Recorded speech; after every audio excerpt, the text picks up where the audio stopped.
Hey, welcome to Tutorials by David, and in this video, we'll be having a quick review of the Fal.ai. Let's go.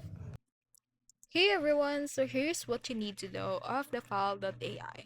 So this one is a generative AI platform that helps you create videos, images, social posts, ads, and short form content using text, prompts, and templates. No design or editing experience required.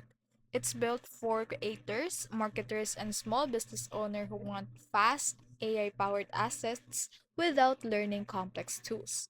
So one of its biggest strengths is speed and convenience. You can type a prompt, choose a style, and get ready to use visuals or videos in minutes. This makes Fal.ai great for idea generation, social media content, and quick ad visuals that don't need heavy custom animation or professional editing. Its interface is very intuitive, and the template library gives you a jump start editing. So, however, it is not perfect. This is the cons part.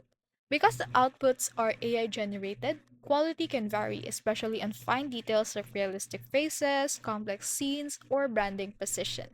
Some users report that visual can look generic or inconsistent from one prompt to another, and customization options while growing aren't as deep as traditional editors like Premiere Pro or Photoshop.